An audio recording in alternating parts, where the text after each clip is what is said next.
Hello everybody and welcome to another rendition of School of War. I'm your host, Arklanon, and today we're gonna take a look at Slingers. So Slingers are one of the three main types of skirmishers in the game. They have the most range. They have, I believe, the least amount of armor piercing damage. And this makes them ideal against archers.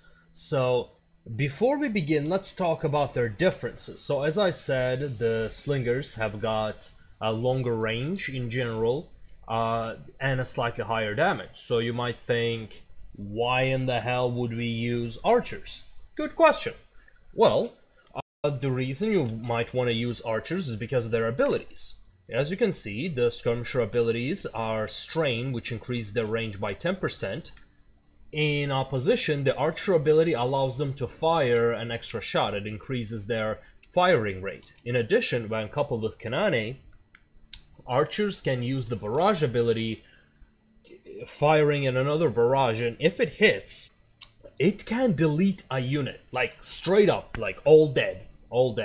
So yeah, that's one main difference between the two. So let's proceed and see how we can utilize these skirmishers. So just like the archers, you need to be coupled with a another person that will defend you. In this case, I was not playing in a party, so I got pikemen. In general, you might want to use either pikemen or spearmen.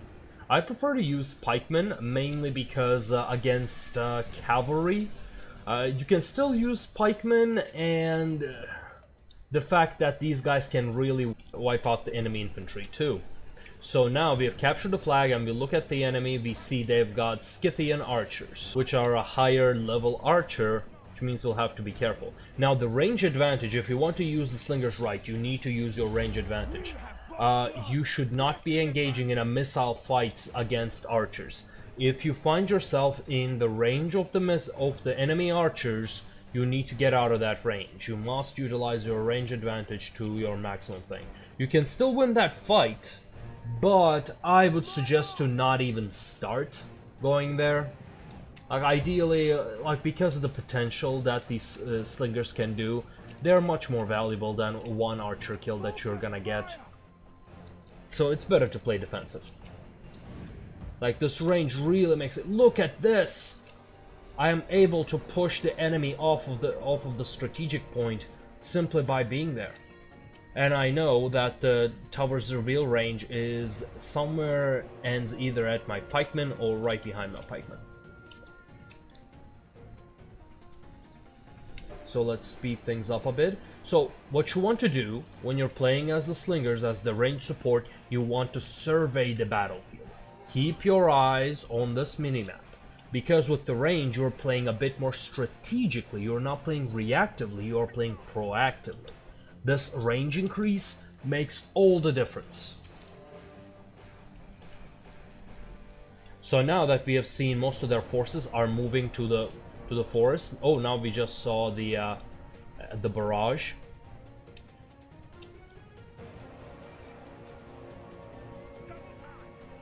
Okay, so now we see these armored legionaries coming in, but because I have pikemen instead of spearmen, I'm able to secure this area.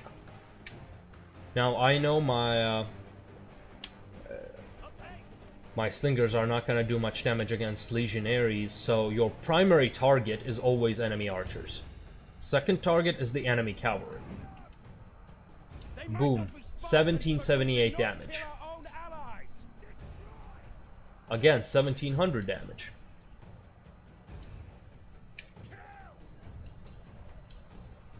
So these foot companions, they've got large shields and they're a higher tier, which makes me do considerably less damage. But I'm still able to take and hold this this position. Now I see the enemy cavalry coming in, and now I'd like you to take a closer look on the maneuvers that I make here. So, enemy comes in, pikes down, enemy cavalry blocked. Enemy's trying to pull out, nope, you ain't. Look at the sheer losses in this cavalry. Now he thinks he's gonna be smart and gonna walk behind, but I'm just a little bit faster. So I move behind my pikemen, repositioning my pikemen, and I'm ready again. I punish my opponent for doing something like that. But now I'd like to point out for a second. So, as it stands now, cavalry are definitely a little overpowered. With that in mind, you want to...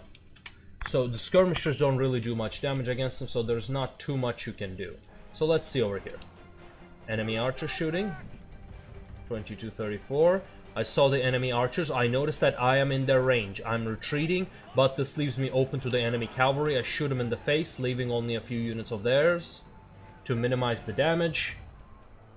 I was just not fast enough with my pikemen to be able to cover my archers, because I was also dodging the enemy archers.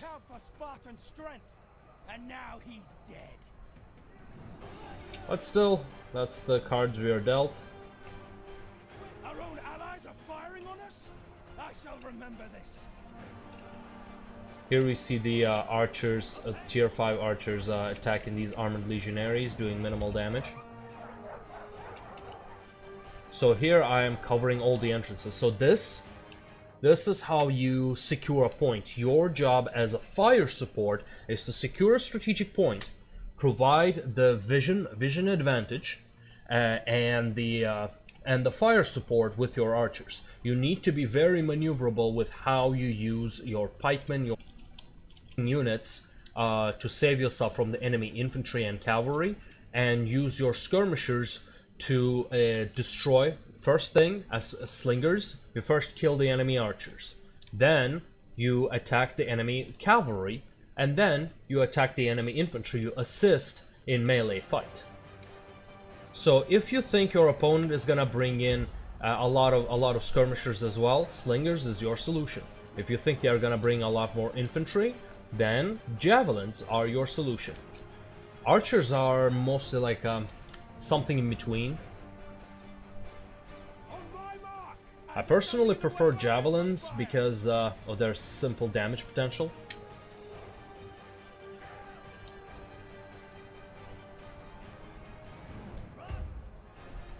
Also, you might see my view change constantly. I do this with the alternate view button, which is space for me.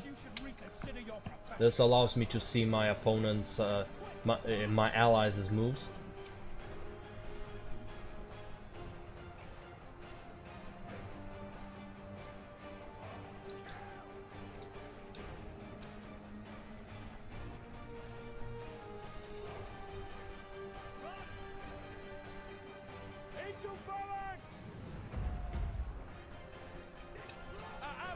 Okay, so another view of the pikemen. Whenever you're fighting against infantry as pikemen, you don't give the attack order, you just move into the enemy.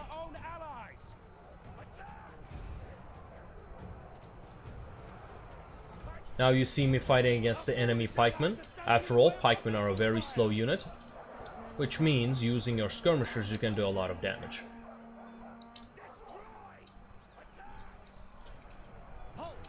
Does Leonidas? Nope.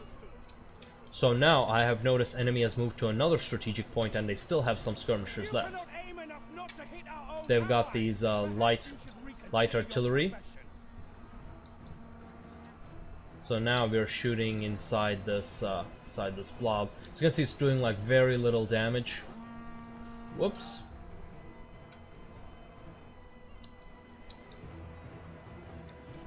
So now with no skirmishers, no enemy skirmishers in sight, I'm assisting the melee fight. One thing I should have noticed is these archers. I'm playing a little conservatively, because I do not know if there are any cavalry around or anything. After all, there's still one unit of cavalry around. And dogs. Those bloody dogs. I see that my opponent is chasing our archers, so to stop that, I'm using my slingers. I see that the fight over here is already won, so let's get rid of this nuisance. of Sparta! He was trying to engage me in a pike battle, but I know that I have the skirmisher advantage, so I'm just tempting him into it. And just scoring some kills. Right now I have 190 kills. Alexander failed to account for Spartan strength. But yeah, as the person who secures a strategic point, your job is less about doing kills and more about supporting your own units, supporting your friends to get kills. So you kill high importance targets and secure positions to allow your allies to get the kills, such as your cavalry, your infantry, things like that. So with the strategic points, so to sum this up, with the strategic points secured, we have done lots of damage over here as a team. And then the enemy just did not have the forces to fight us in their base. That is generally the idea. And fighting on a strategic point allows you to be flexible. You can go back to your base in case you're losing badly on one flank. Or, in the case of victory, you just keep pushing forward. And this becomes, while in solo play this might not be as glorious as, say, playing cavalry or sword infantry, it is something that is vital to the team's success. A glorious victory will soon be ours. So the victory is ours. I hope this video has helped, and we will see you next time.